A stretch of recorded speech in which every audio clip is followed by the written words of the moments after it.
ورحمة الله وبركاته. رئيس هذه الحفلة الكريمة وأساتذة الأعزاء، اليوم أريد أن ألقي أمامكم خطبة وجيزة قبل موضوع المحدد.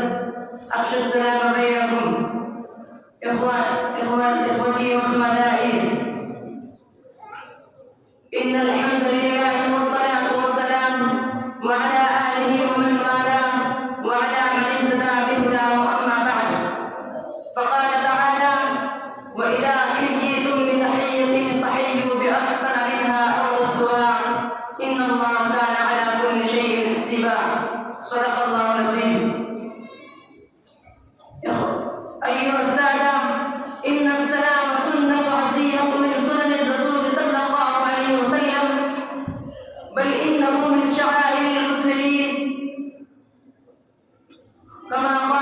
بل إنه من شعائر المسلمين، كما قال عز وجل: فإذا دخلتم بيوتا فسلموا على أنفسكم تحية من عند الله مباركة طيبة.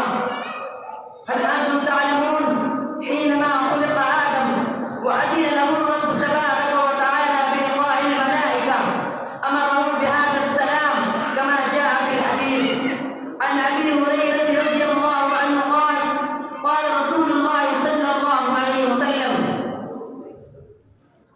خلق الله آدم على صورته طول له 60 ذراعا، فلما خلقه قال آدم: إذا تسلم على أولئك النفر هم نفر من الملائكة جلوس، فاستمع ما يجيبونك فإنها تحيتك وتحية ذريتك. فتحوا فقال: السلام عليك، فقالوا: السلام عليك، فقالوا: السلام عليك ورحمة الله، فزادوه ورحمة الله.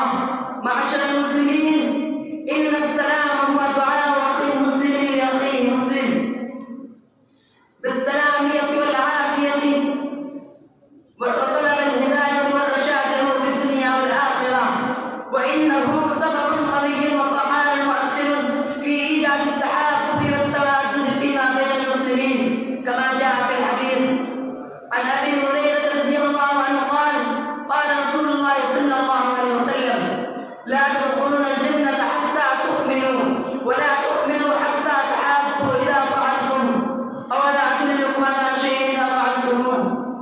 أكتفي بهذه الكلمات وما علينا من الكلام. ما شاء الله. الآن في الدكتور الأخ محمد شكور من قبول لك فليتفضل مشكورا. محمد سعد الروح فليستمع.